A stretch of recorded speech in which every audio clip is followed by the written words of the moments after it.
sa Panginoon. Thank you po, Lord, sa pag-iingat niyo po sa bawat isa. Sa church na nagawa.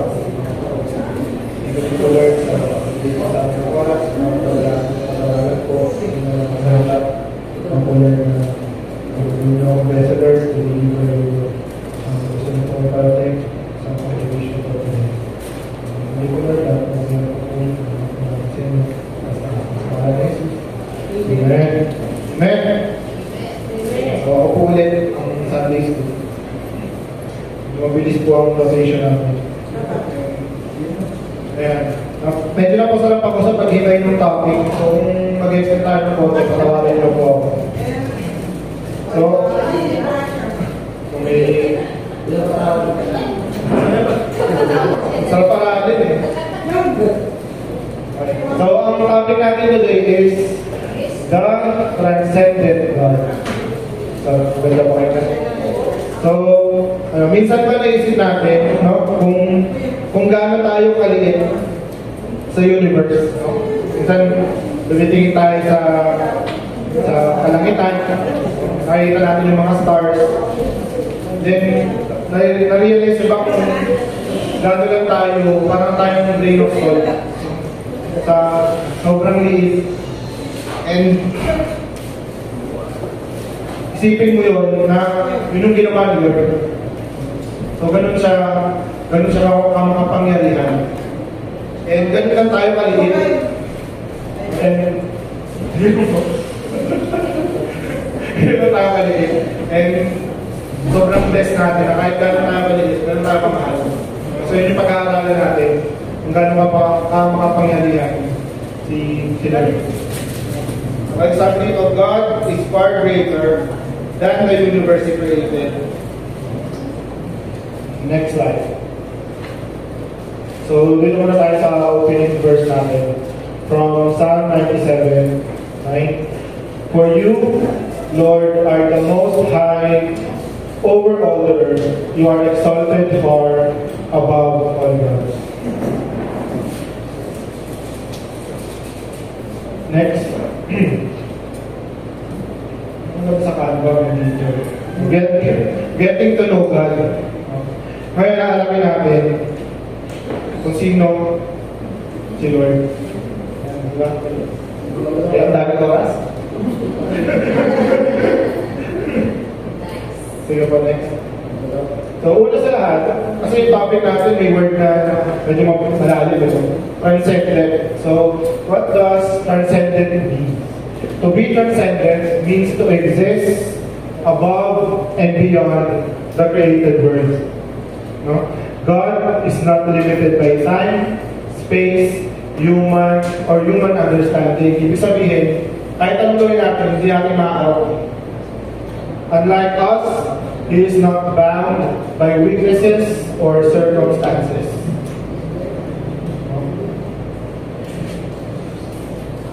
So, ayun. Next. Ayan. Sa Mark chapter 12, verse 30. So, hindi ito yung mismong verse, ha?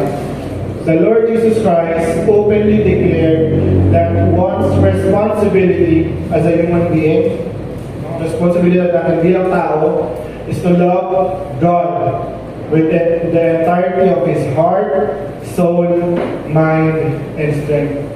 Buong pagkatao natin. No? And ang tanong doon is, paano mo siya mamahalin? No? Parang, sa tao, you cannot truly love a person. Truly love a person, you cannot truly love a person if hindi mo siya kilala. Diba doon nga natin napapatunayan na mahal natin yung tao pag nakikilala na natin siya. Pag lumalabas na yung mga red flag, no, jipadeng, kahit pulang-pula na, no, sumasabog na yung pagkapula ng red flag, go pa din tayo. Kasi doon natin napapatunayan sa sarili natin, no, na mahal natin. And in relation, no, kailangan natin kilalanin si Lord para yung pagmamahal natin kay Lord buong buo, no? Para natin siya kakilalanin, aralin natin yung mga salita. No? Kasi, maybe, no, we do not love God as much as we should because we really do not know Him that much. Kung sinasabi natin, mahal ko si Lord, takot ako ni Lord. Pero hindi naman natin siya kinikilala ng lubos. No? Mas lalalim, kaya nagkakaroon ng sin. Kasi hindi natin masyadong kilala. No? Kilalanin natin deeper, aralin natin yung mga salita para mas makilala natin siya. At pag mas kilala na natin siya, mas mamahalin natin siya. No? We should put high priority on pursuing a greater knowledge of God and again, grow deeper. Kasi bakit? No? Kasi may great blessing at the end. Ano yun? Merong great blessing na mag-isip tayo kapag minahal natin si Lord, pag sumunod tayo ng Lord. Pag dineclare natin yung pagmamahal natin kay Lord. And what is that? Any takers? That's eternal life. Pag yung tao, no, parang bata, yung musmos talaga, pinapakain mo, ikaw yung magulang. No? Yung buhay niyan, ikaw lang. Pag umalis ka, iyak yan. And sipin mo, binigyan ka ng Diyos ng ng walang hanggang buhay, eternal life. Diba? Bakit? Aalamin mo. And sometimes, hindi, dapat, it becomes an obsession of you knowing. Sino ba itong nagbigay sa akin ng buhay na walang hanggan? Sino ba ito? Ikaw, bilang Kristiyano, bilang mananampalataya, kailangan alamin mo yun. Kasi, kung hindi mo yun alam, yung eternal life, baka hindi yun para sa'yo. Next.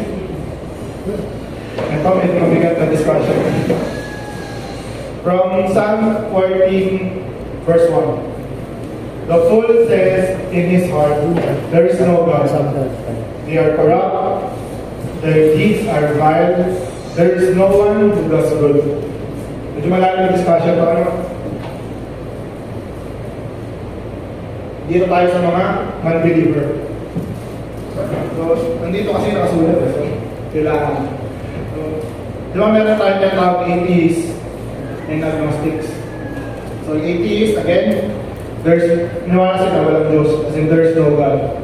And agnosticism is you can never be sure if there's a God or not.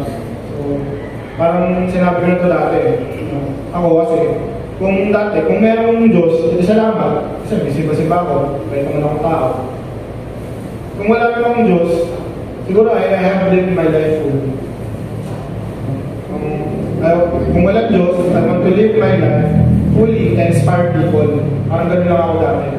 So at least meron kang may iwan na legacy kung walang Diyos. Eh dito sa atin, yun yung paniniwala kanya. And according dito sa numbers, sabi ko nga ito, alarming. This was 2008. The number of people who do not profess or believe in God in America, only in America, this from American Religious Identification Survey, was 40 million. 40 million people do not believe in God. And this was what? 2008? Wala pa hindi pa palasak yung woke culture. Isipin mo na lang kung ano yung number na ito ngayon. Sa ngayong era, na meron na tayong woke culture. No, na meron na normalize na. No, yung sins. Kasi, if you start to acknowledge, let's say, ang nangyari kasi is yung pagiging offended, no? You being offended, nawe-weaponize siya. I guess, no? Nawe-weaponize siya. Na ngayon, hindi mo na pwedeng sabihin kasi might hurt his feelings. Ano? Di ba? Ma-hurt mo kasi yung feelings ng isa, kaya hindi mo siya pwedeng sabihin. And na-weaponize yun. Ang nangyari, we're gonna do what we're gonna do, and we cannot say nothing about it. No? Na-normalize ang abortion. Na-normalize ang gender preference. Exactly. Kasi, you cannot talk about it. If you talk about it, if you confront that person, you're gonna hurt his feelings.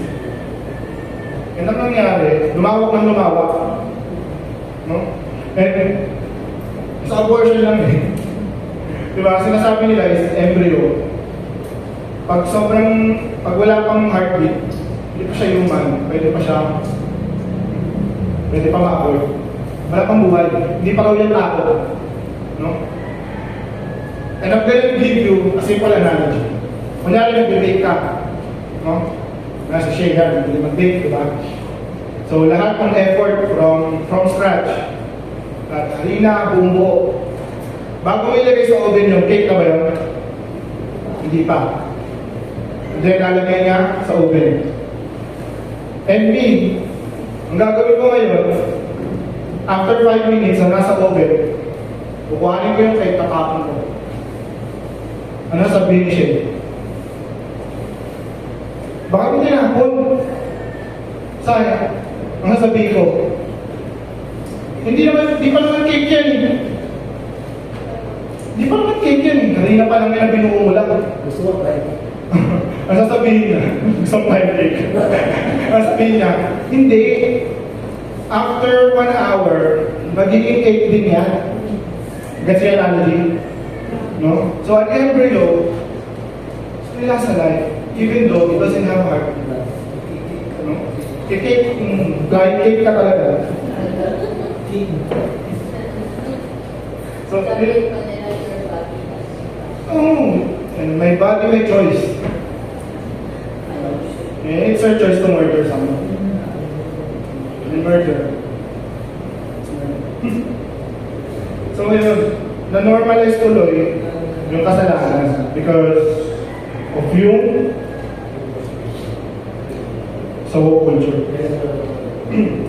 And no, we're not gonna go with deeper with gender preference. And meron kasi yung mga napanood ako na pastors na nabahin natin. Sila kasi ang nila, ang mission nila is God's love. Doon lang talaga nag-relate. So kahit ganyan ka, mahal ka ni Lord. Kahit ganyan pa. Ang nakalimutan nila, the God of love is also the God of wrath. Yes? Na kahit sabihin mo mahal kita yung kaso bakit? Kasi nasaktan siya. Nasaktan siya sa mga kasalanan. Mahal kita yung pero bakit mo ito ginagawa? Na hindi mo yan pwede na ibalik sa akin na kasi mahal mo ko. Kaya kung pwede mong gawin, gagawin ko. Kasi nga, God of love eh. And they tend to forget again that the God of love is the God of wrath as well. And tayo, syempre, iniiwasan natin mangyari. And nakakalungkot lang na these numbers are definitely increasing. And buti na lang ngayon, medyo kumakalaway na. May kahit pa paano may nagawa sa tao. So next.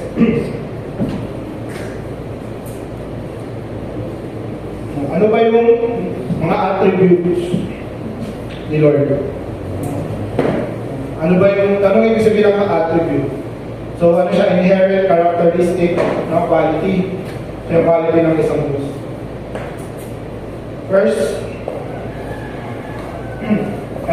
God is infinite, without beginning or end. Ayun na natin sa Psalm chapter 90 verse 2. Second is, God is above creation. He is not part of the universe. He is greater than it. That's in Acts 17:24. God's wisdom, power, and holiness are beyond human comprehension. Sa Romans 11 verse 32. Masaya natin ang key point. God's transcendence means there is no limit to His greatness. Walang limitasyon. And He is far beyond what we can fully understand. Sabi ko kanina, kahit anong gawin mo, kahit anong aral mo, yun siya maawa. We can only do so much. Yep. Next. And His superiority over us can be drawn on the basis of two things. One, next. He, again, He is the Creator. We, ano lang tayo, we're only the creation. Huwag tayo mamalaki kay Lord kasi ginawa na tayo. Because we are simply His creation, He is above us, and we are accountable to Him. There are a lot of stories to tell, no? About hindi paniniwala kay Lord. Even yung mga kumabasa sa Lord na ano nangyayari. Again, if God is the God of love, He is also the God of wrath. Makita naman natin yung lalo sa Old Testament. No? Next. Yung ano pala sa 2 Kings, sorry, pabalik. Dito kay Hezekiah prayed to the Lord. O Lord, God of Israel, enthroned between the cherubim. Angels. You alone are God over all the kingdoms of the earth. You have made heaven and earth. Siyang Creator. Next. Second is, He is perfectly holy. No? Jesus is perfect. Siya yung Lamb of God. And He needs to be perfect. Why? No? Kasi, tulad sa magulang, isa sa pinakamasakit na marinig ng magulang, sabihin siya ng anak na ikaw nga eh. Ikaw nga eh. Diba? Nung may gumugulang, sinisita natin sila sa mga bagay na ginagawa naman natin. No? Maririnig niya. Masakit naman talaga. Kahit sa anak. No? Sabihin mo, ikaw nga eh. Kasi hindi ko masabi yung tatay ko kasi siya yung nagturo sa akin ng Yossi. Hindi ko yung masabi sa tutulong sa akin. Basta kung dahil na tatay ko, para hindi ko mapahiya sa mga turo. Tinruan na akong Yossi. Galing. Magoro rin. Kaya nga tumanda ako, magoro rin pa rin. Tribute. Kasi yun, tinuro ko yung mga tropa ko. Ang nangyari, kung wala na sila doon pa rin. Diba? Kaya yung tatay ko, hindi na ako pwede si tatay ko na nung naninigarilyo ako. Kasi ikaw nga, ako nga nagturo sa akin. Diba? At kaya nga, balik natin kay Jesus Christ. Isipin mo, kung si Jesus Christ ay nagkasala, nababawasan yung credibility, nababawasan yung authority. Kaya again, He has to be perfect. Kasi Diyos siya eh. Ano? Tao Diyos, Diyos tao. Ultimately, Diyos siya. Kaya hindi siya pwede magkasala. Parang sinabi ni Pastor Pelina. Kasi Jesus Christ, kinuha niya yung donkey. Is it sin? Is it theft? No. That donkey belongs to Him. Kanya yun. So it's not theft. And next, according to 1 John 1, verse 5. This is the message we have heard from Him and declared to you. God is light. In Him, there is no darkness at all. And unlike us, who will continue to struggle with sin, God is perfect in His holiness. There is no impurities in Him.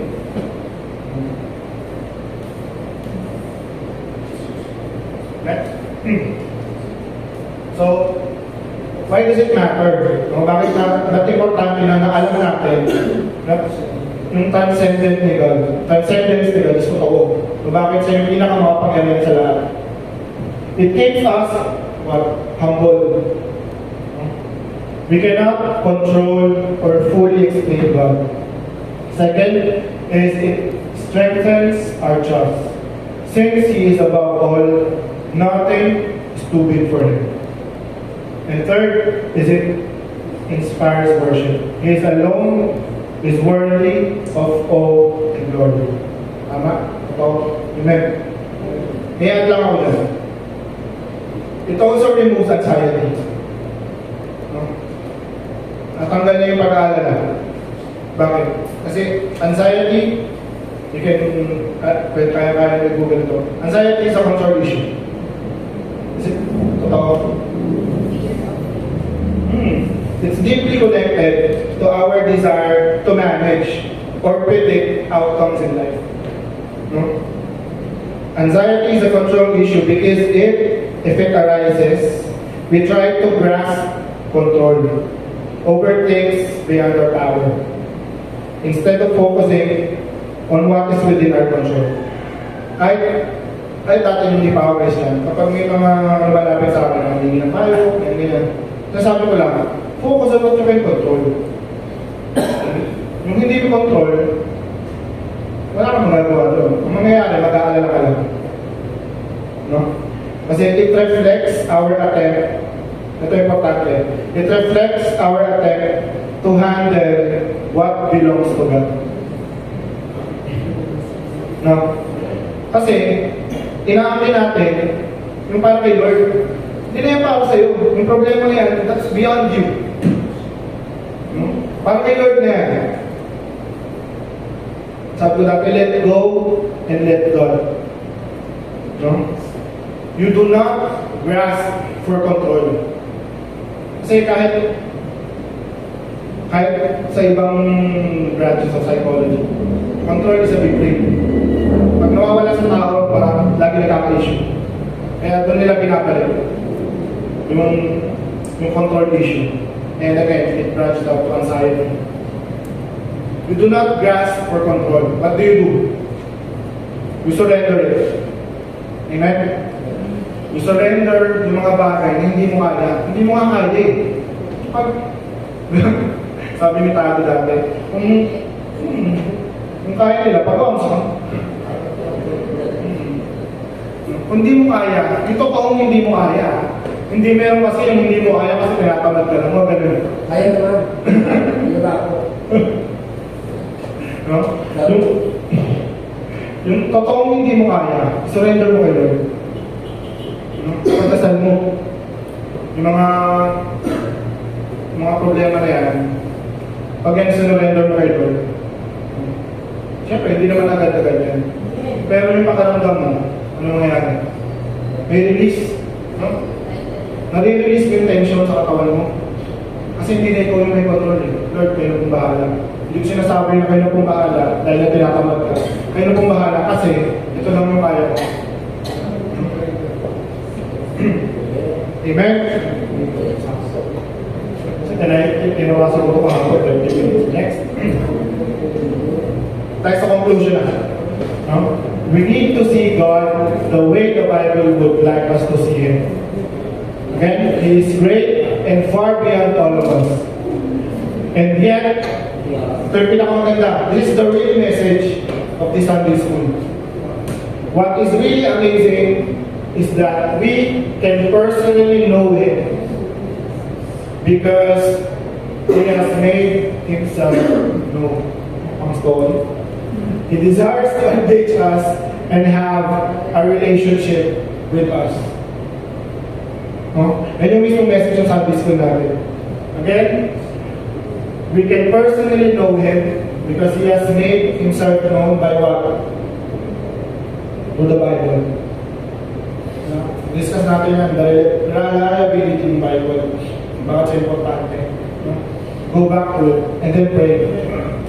He desires to engage us and have, again, a relationship with us. So, yun lang po ang ating Sunday school. Ay, ito pala. Ito pa. Ito yung kay David, no? Ang nakalagay lang dito sa dulo is Psalm chapter 8, verses 3 to 4. Pero nakita ko ang ganda ng buo. Tensya na po sa mga hindi makakabasa. Pinasiksik ko lang po kasi, kasahin ko lang. O Panginoon, aming Panginoon, ang kadakilaan ng iyong pangalan ay makikita sa buong mundo. At ipinakita niyo ang iyong kalwalhatian hanggang sa kalangitan. Kahit mga bata at sanggol ay nagpupuri sa inyo, kaya napapahiya at tumatahimik ang inyong mga kaaway. Ito na po.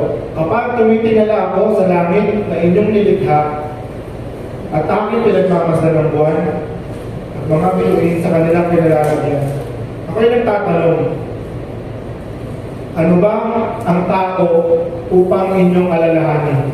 Sino nga ba siya upang inyong kalinganin? Ginawa niyo kaming mababa na kaunti sa mga anghel. Ngunit pinangalan mo kami na parang mga hari. Pinamahala niyo sa amin ang inyong mga nilalang at ipinasailalim sa amin ang lahat ng mga bagay, mga tupa, mga baka, at lahat ng mga mababangis na hanyo. Ang mga ibot ay papawid, mga isda sa dagat at lahat ng naroroon. O Panginoon, aming Panginoon, ang kadakailangan ng iyong pangalan ay makikita sa buong mundo. Amen? Isa po, pray.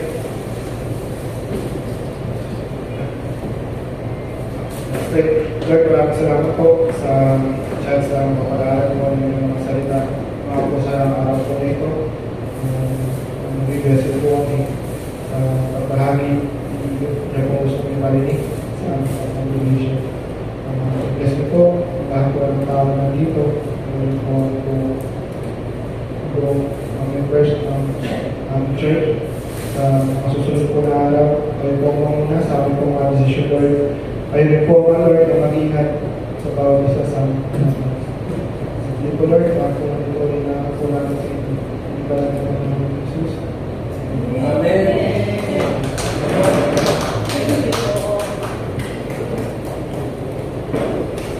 Practice.